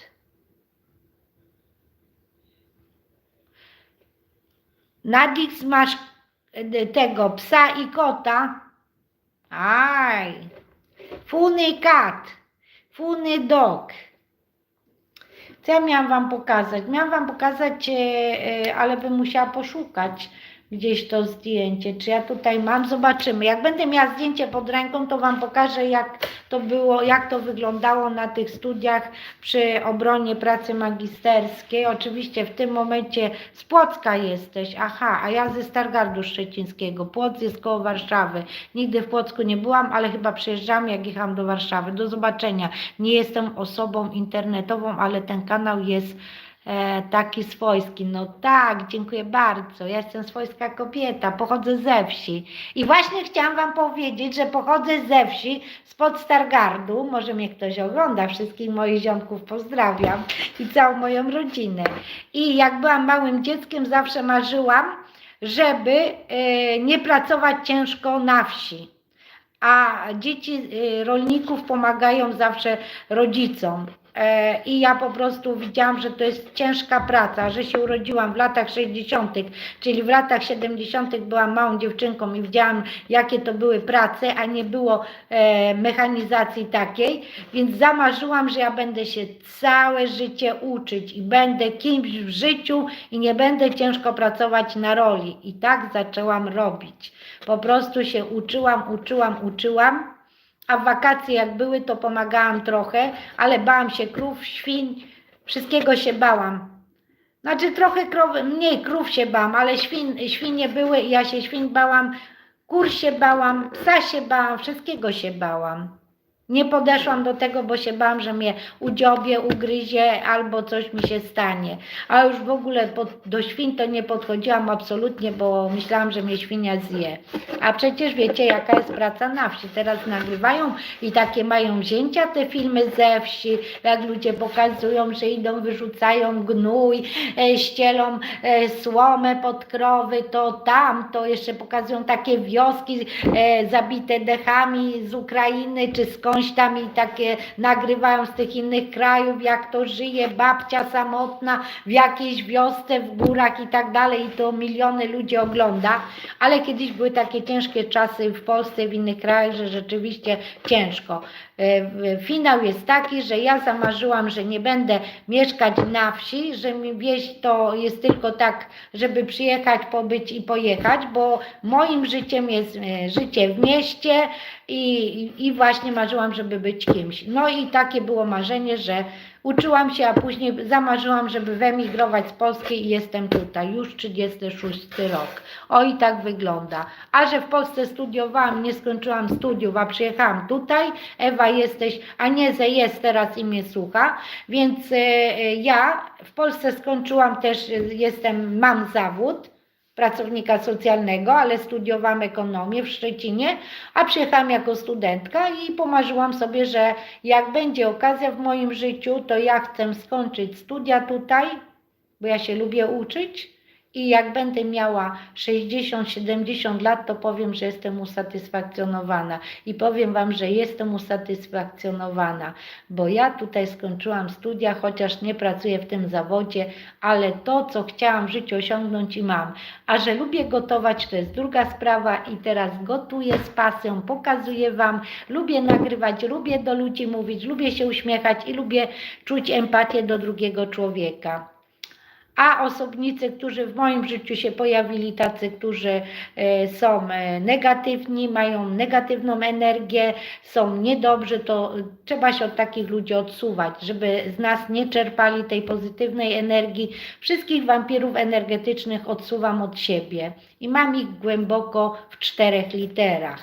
No, tak powiem. Także takie to jest moje przesłanie, że trzeba mieć marzenia, dążyć do swoich celów i być indywidualnym, takim dbać o swoje dobro i uśmiechać się do życia i nigdy nie narzekać. O, tak jak ja to robię. Ja poszukam tego zdjęcia zaraz. No i mieć te marzenia, bo przykładem jest mój przykład życiowy, że ja z małej wioski spod Stargardu wyemigrowałam do dużego miasta, które ma 6 milionów mieszkańców. Jak to się mówi, wszystkie drogi prowadzą do Rzymu, bo ja prosto tutaj z Warszawy przyleciałam do Rzymu w 1989 roku, w 1989 roku i teraz jestem usatysfakcjonowana, happy. W Polsce, jak założyłam kanał kulinarny, ten drugi, to byłam i w radiu i mam piękny reportaż o mnie, w gazetce też byłam, w polskiej gazetce. Hanys, ja pochodzę z Rudy Śląskiej. No widzisz, jeździłeś na wieś. Jechać na wieś, a mieszkać to są dwie różne rzeczy. Ja w latach 80. się urodziłaś pewno, Anieze.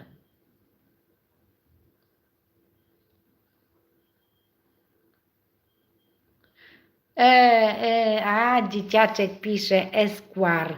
Cześć Esquire. Przepisy u babci, co babcia żeś ugotowała dzisiaj, bo ja bym pierogi ruskie zjadł ze śmietaną. No to widzisz, ruskie pierogi to najlepiej z tymi, z cebulką. Taką podsmażoną, ale ze śmietaną też można. Mam na moim kanale Mandziarłewki ruskie pierogi. Mam 40 lat, kwarantannie, 16 lat mieszkasz we Włoszech i co? I większość ludzi, którzy tu mieszka, ciężko pracuje, bo w Polsce możesz być wykształcona, jeżeli przyjeżdżasz do obcego kraju, to jesteś niezauważalna w społeczeństwie, ale jesteś zauważalna fizycznie, bo gdzieś tam pracujesz, ale tak w społeczeństwie jako hierarchia my nie jesteśmy zauważalni, jeżeli nie pokończymy szkół w danym kraju. I jeżeli ktoś mieszka za granicą, a chce czuć się docenionym, to musi jednak duże poświęcenie zrobić, żeby skończyć różne szkoły, kursy w danym kraju i żeby iść pracować w jakimś tam urzędzie czy w jakimś przedsiębiorstwie i żeby być docenianym, bo większość ludzi po prostu pracuje fizycznie. I to jest takie ich życie. Później poświęcają się dla własnych dzieci i te dzieci i ich dzieci już mają lepiej, ale te osoby, które emigrują jako w pierwszym rzędzie, to mają najgorzej. A po co mamy się poświęcać tak bardzo, że później jesteśmy starzy, jesteśmy nieusatysfakcjonowani? Trzeba sobie zadać pytanie, po co cierpieć całe życie?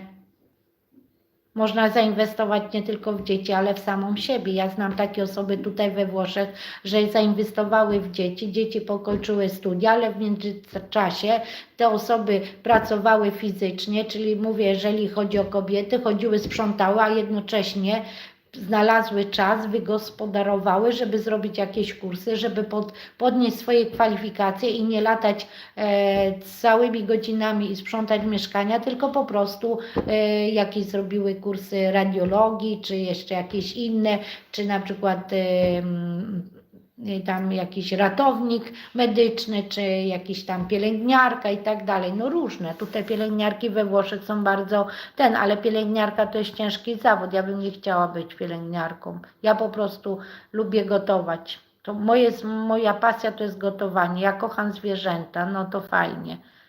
Że kochasz, ja też kocham zwierzęta. Czy rosół z ryżem to dobre rozwiązanie? Pewno. Rosołek z ryżem, ojejku, niebo w gębie. No, mój też piesek spał w łóżku i niestety musiałam się z nim pożegnać w grudniu, bo był chory na raka. No, tak, ja Cię wierzę. Taki fajny mój piesiuniu, teraz nie ma go już. A jeszcze był ślepy.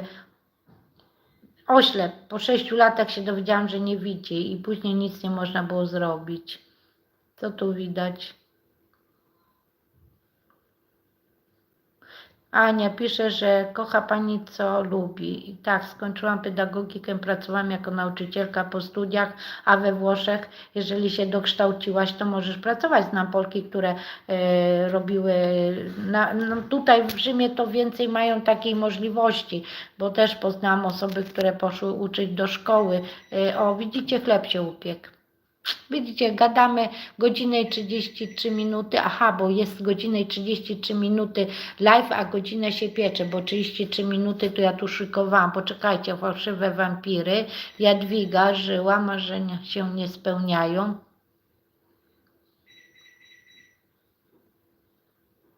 Wleko Jadwiga, cześć Jadwiga, miło mi jest. Marzenia się nie spełniają, marzenia się spełnia. Marzenia się spełnia, marzenia się nie spełniają, marzenia się spełnia. Dobrze, że to napisałaś tak poprawnie. Widzisz, dziękuję Ci bardzo. Bardzo Panią lubię, jest Pani pozytywna i dobrze Pani mówi. Tak, Esquire. Jeszcze mam Wam pokazać zdjęcie, ale wyciągnę chleb. Ale i tak z Wami się pożegnam, bo ja muszę poczekać, aż ostygnie i go muszę rozkroić, a tu mi pyka. Zaświecę światło, wyciągnę chlebek i Wam pokażę. Mamma mia. I pokażę Wam to zdjęcie, ale jeszcze doczytam, co tu piszecie. Brawa, te kursy jeszcze w zawodzie ciężko. Brawa, brawa, same prawda mówię o tej pracy. Ja w Szwajcarii mieszkam, ale chcę wrócić do Polski. No bo jak ktoś ciężko pracuje w Szwajcarii, a nie czuje się w tym kraju dobrze, to po co ma żyć, a żyje się jeden raz. Każda minuta, każda sekunda jest naszego życia. I to, co było rano, to nie wróci. Jeżeli my rano się źle czuliśmy, to i wieczorem się źle czujemy. A jeżeli rano się dobrze czujemy, to i wieczorem. Czyli jeżeli dobrze się czujesz rano w Polsce, to i wieczorem rano. Ale w Szwajcarii, jak się źle czujesz rano, to i wieczorem, bo nasza psychika jest psychiką. Słuchajcie, kochani, idę wyciągnąć chlebek, ale ja muszę wziąć taką kratkę, żeby ten chlebek mi ostygł. Wezmę taką kratkę i zaraz Was zaprowadzę do kuchni mojej. Mamma mia. Mamma mia. Kurczę, Felek. Nie odchodźcie od kamerki, ale i tak się z Wami rozłączę, później połączę, bo to przecież nie może tak być. O ja cię, co tu zrobiłem.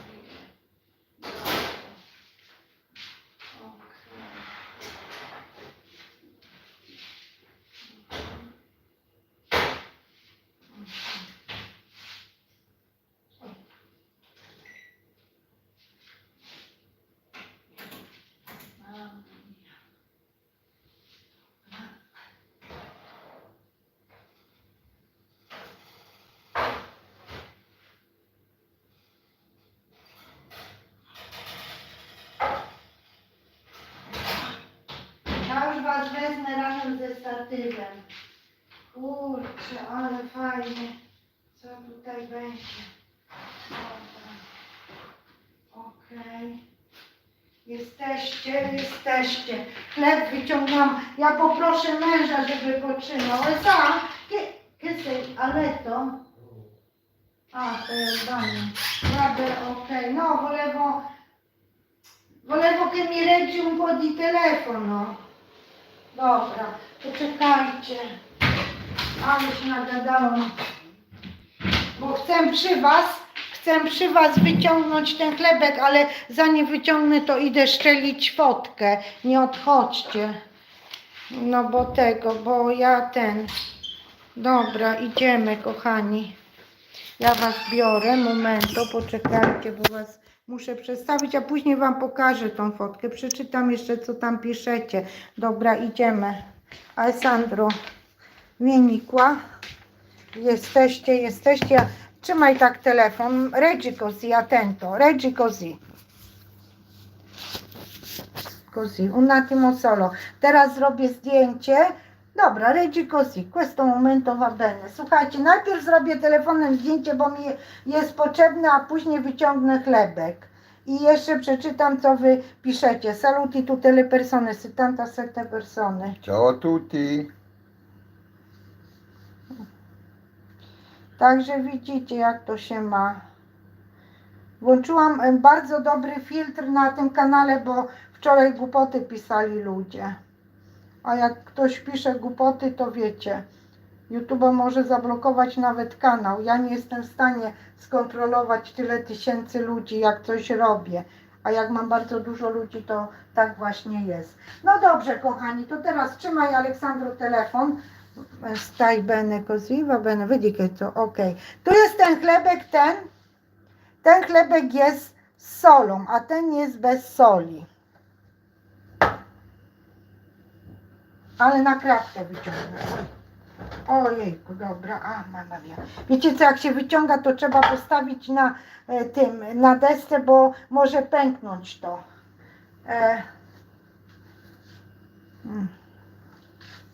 Kurczę. O, widzicie? Ajajaj, to mogę już dać do zlewu. Momentu, bo ja tutaj muszę tak zrobić, żebyście widzieli. Chleb jest gorący. A, kurczę, felek. Ja pierdzielę. Aj. Okej, dobra. Ja chcę wam pokazać, jak teraz chleb wygląda. A pójdzie na kratkę. A jeszcze zrobię fotkę, Alisa. Może fotkę zrobię. Trzymaj, tak. Widzicie? Ja teraz... Tak, ten mały to jest mój z solą, a ten jest bez soli Aleksandra, bo on bez soli. Okej. I jak wystygnie, to ja rozkroję... Ojejku, co się zrobiło z tym? Kurczę. Muszę zrobić fotkę. Okej. Zrobię fotkę, to będę miała fotkę do tego. Okej. Dobra, to tak. Zobaczcie, ja tylko wam pokażę. O, widzicie? Widzicie, jaki fajny chlebek? O, trzymaj tak. Fajnie, on jest gorący. Zobaczcie, jak tu się fajnie tak rozwalił troszeczkę, ale to nic, a tu jest to moje nacięcie. Ja teraz kładę na ten tak samo. Muszę jakoś wziąć przez 2. Mamma mia. O, zobaczcie. Widzicie? Fajny. Okej, daj mi ten telefon. Grazie. Poi andare via. O, dobra, ale super chlebek wyszedł. Super, prawda? I teraz taką kratkę tutaj położyłam. Piekarnik wyłączyłam. Powtarzam dla wszystkich osób, upiekłam 2 chleby. Jeden chleb, ten długi jest bez soli, a ten krótki z solą. Tak wygląda bez soli. Oj, zobaczcie, on 30 cm, a ta mała foremka była, ten jest mój. I tutaj ten nacięłam tak w środku, to jest tak nacięty, a ten jest tak nacięty. O, i to są 2 chleby razowe. Fajne, prawda? Dobra, kochani, niech on teraz stygnie. Piekarnik wyłączyłam. Powtarzam, piekłam go na dolnej półce piekarnika. Piekarnik był nastawiony na 190 stopni, funkcja góra-dół. W momencie, kiedy włożyłam chlebek, to zmniejszyłam do temperatury 180 stopni i piekłam przez 40 minut. Później wstawiłam ten chleb na środkową półkę i piekłam przez 20 minut. Tak z Wami się zagadałam, że się przez godzinę gadałam, jak wstawiłam chleb, że chleb się upiekł. Ale teraz będę musiała zakończyć, tylko pokażę Wam 2 zdjęcia, które Wam mówiłam, że pokażę. I wtedy się, jak chleb ostygnie, a jest godzina za 11, to my się widzimy koło 12. Mam nadzieję, że o 12 w nocy będzie chleb już ostygnięty, albo będzie taki ciepły, ale go już można ukroić, bo taki gorący to nie można ukroić. Ajajaj, widzicie? A widzieliście, jak ja składałam i super wyszło. O, super. Róbcie taki chleb. Przepis macie w poprzednim live'ie. Będę musiała odpalić komputer i wpisać Wam przepis. No właśnie, tak zrobię. Nawet nie, w telefonie napiszę. Dobra, to my idziemy do pokoju. Wezmę Was, tak, telefon wyłączę ten. Dobra, idziemy do pokoju. I ja Was tutaj postawię, tak jak Wam mówiłam. Postawię Was tutaj na tym stole, gdzie mam ten mój, jakby się, oj kurczę, Felek, bo miałam Wam pokazać zdjęcie. Czy ja mam to zdjęcie, które miałam z obrony pracy magisterskiej we Włoszech. Ja tu powinnam mieć, ale czy ja mam tu na wierzchu, to nie wiem, zobaczę. Zaraz zobaczymy, co ja tutaj mam ze zdjęć. Co tu jest? To. Dobra, może coś będzie. Okej. No nie wiem. Nie wiem, zobaczę, jak coś będę miała, to Wam, mam tutaj taki album, jak coś znajdę, to Wam pokażę, a jak nie, to po prostu muszę poprosić, no bym musiała wziąć ten, jak to się nazywa, no, drabinkę, żeby wyżej wejść i zobaczyć, czy tego. Oj. Bo w innym albumie może będę miała. Tutaj to nie. Patrzę się. Bo mówiłam dla osób, które się teraz pojawiły, że mówiłam, że kończyłam tu studia i praca magisterska, obrona pracy magisterskiej była przed 14 osób było w tej komisji. Dosłownie bardzo dużo. Oj. Słuchajcie. Mamma mia.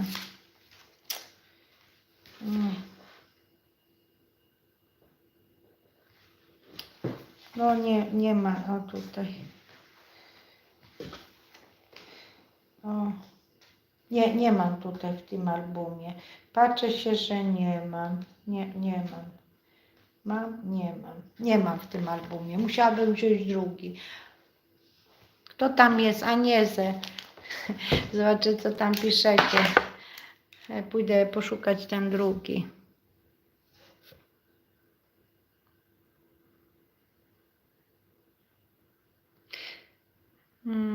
Piękne chlebki, dobrze. Fotki zrobiłam. Ja, mąż ma dobrze z Tobą, tak. Ma dobrze i by chciał wszystko jeść, a tu trzeba jeść dietetycznie. Buonanotte domani Agnese, grazie che sei venuta. Podobna do mojej babci jesteś. Notte cara. Ciao Agnese. Grazie che sei venuta.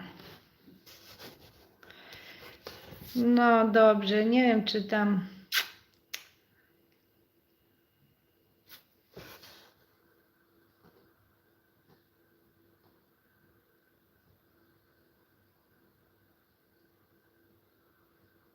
A nie, mam nadzieję, że mi nie zniknie, muszę kończyć, wstaję wcześnie rano, synusia do szkoły. Wiesz co, Anieze, jak wejdziesz na subskrypcję, jak ostatnią subskrypcję zrobiłaś dzisiaj u mnie, to jak wejdziesz na swoje konto na YouTube'a, to klikasz na subskrypcję, a jak nie, no to mój kanał się nazywa Przepisy jak u babci, tak się nazywa mój kanał. Idę pod tego, idę wziąć coś, żeby pokazać Wam to zdjęcie, bo tak powiedziałam, a tu trochę ludzi jest i chcę zobaczyć moje zdjęcie na 100%, chociaż nie piszą, ale ja przyniosę i pokażę. Różnie ludzie oglądają, ale jak powiedziałam, to pokażę. Tylko musicie mieć trochę cierpliwości.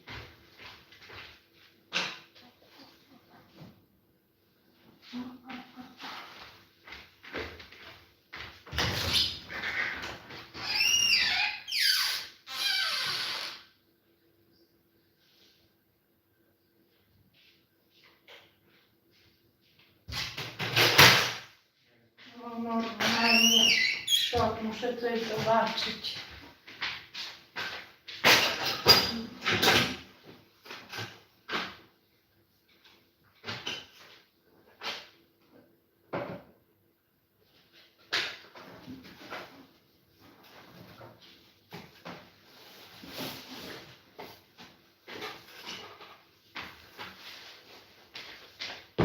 Teraz jak znajdę to zdjęcie, to Wam pokażę.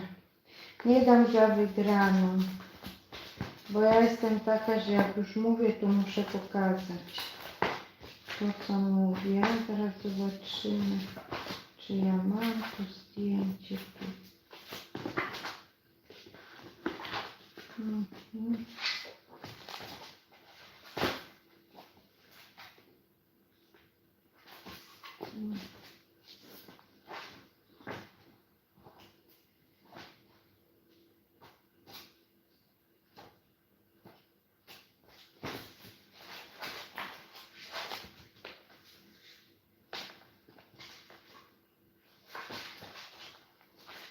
To tam jest.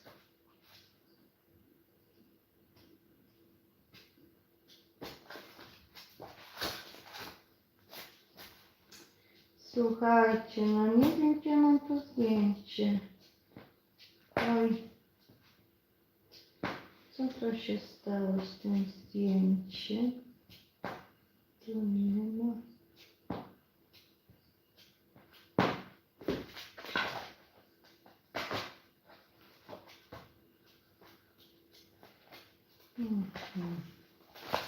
Nie wiem, gdzie ja te zdjęcia położyłam. Momentu. Aż jestem zaszokowana, że nie mogę znaleźć tego zdjęcia. Co to się stało z tym zdjęciem?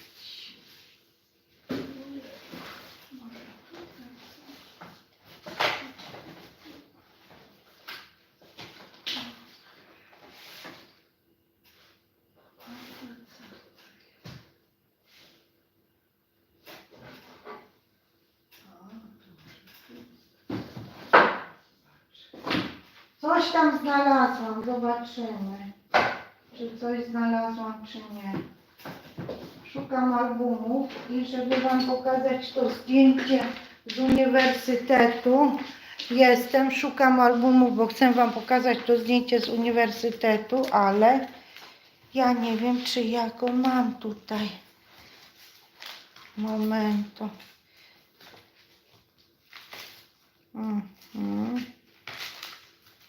Zaraz zobaczymy, czy coś jest, czy nie ma.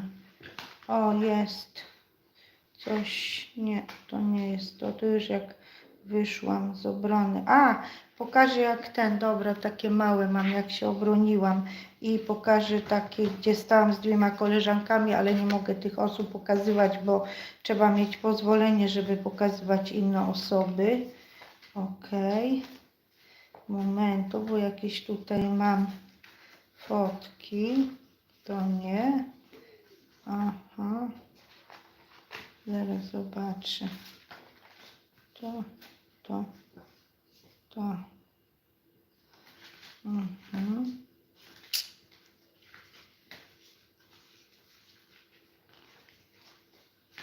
A, jest. No, jest zdjęcie jedno. A, to już była gratulacja. A, gratulowali mi. Aha. Tak jest.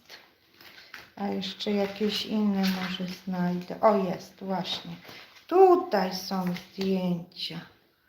Jak tutaj siedziałam, a tu podpisywałam. Dobra, już znalazłam, kochani, zdjęcia. Pokażę Wam, jak to wyglądało z tą pracą magisterską. Jak się człowiek, ojejku, gorąco mi się zrobiło, jak się człowiek robi obronę w danym kraju, znaczy się obronę pracy magisterskiej, to po prostu ja powiedziałam, że było chyba 14 profesorów, bo każdy miał dla tego profesora jeden student był do każdego profesora. No i to tak wyglądało. A tutaj jestem ja. Dobra. Już Wam pokazuję. Ok. Dobra. Więc tak, tutaj jest komisja i Ty siedzisz i masz pracę magisterską przed sobą i mówisz odpowiadać przed komisją. Tutaj też siedziałam, bo tu mi robili zdjęcia z tyłu akurat, fotograf mógł wejść i tu było profesorowie, a tu już jak już się obroniłam, to podpisywałam, że tam musiałam dokumenty podpisać, tam był fotograf, jak widzicie, ale z tyłu też miałam fotografa, więc tak to wyglądało. A tutaj jak już wyszłam z sali, jak już się obroniłam, to tak właśnie wyglądałam jako ten. A tutaj jeszcze mi gratulowali profesorowie, że się obroniłam. O. I tak to wyglądało we Włoszech, to jestem ja.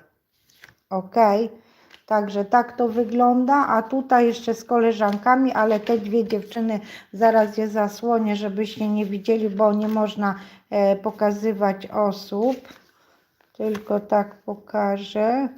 Ok, tutaj ja jestem, ojejku, no widzicie, nie można pokazywać osób, tu ja jestem, o, i tu miałam pracę magisterską w ręku. Ok, no także tak w pracy magisterskiej we Włoszech, ale tak jak powiedziałam, marzenia są i marzenia się spełnia, tak jak napisała Jadzia, taka prawda. Trzeba mieć marzenia, trzeba je spełniać, a jak ktoś ma marzenia, a marudzi i nie spełnia, a widzi, że innym się spełniają, no to trzeba ruszyć głową i wziąć się do pracy. Patrzę się, czy jeszcze jakieś zdjęcie. O, tak wyglądałam, gdzieś tam byłam w jakimś tam miejscowości, o tak, jaka byłam szczuplejsza. Tu mam jakieś stare zdjęcia, zaraz zobaczę, czy coś Wam mogę pokazać. Nie wiem, lubię kwiatki. Tutaj, tu nic nie ma. Co tam jeszcze mogę Wam pokazać? O, tutaj gdzieś byłam w jakiejś galerii. O, tu gdzieś byłam, nie wiem gdzie, ale w jakiejś galerii byłam. O, widzicie? Ale czas leci, człowiek co? Człowiek po prostu się zmienia. A tutaj, gdzie tutaj jestem, jakieś fotka jest. A tutaj jest zdjęcie. A to zdjęcie było robione przy Piazza Repubblica. To jak wyszłam z uniwersytetu. To było w tym dniu, co pracę magisterską się broniłam. W tym samym dniu, muszę Wam powiedzieć. No. Także widzicie, że tak to się ma. Ja Wam dziękuję bardzo, że byliście. Czekam, aż się chleb ostudzi. Jak ostudzi się, to ja się z Wami spotkam. Rod to Grambi. Cześć Rod, to ja synek Agniesy. Cześć, ciao, come stai? Tutto bene? Mama pisała, że masz 9 lat chyba jakoś. Ciao, ciao, ciao. Damianek, przypominasz mi moją babcię. Widzisz, jak twoja babcia wyglądam. Oj, oj, oj, fajnie. Dzień babci był wczoraj, a dzisiaj jest dzień dziadka, jeszcze godzinę. A we Włoszech dzień babci i dziadka jest kiedy? 2 października. Ustalili to w 2005 roku. Damianek, mówisz po polsku, widzę. Idę spać, dobranoc.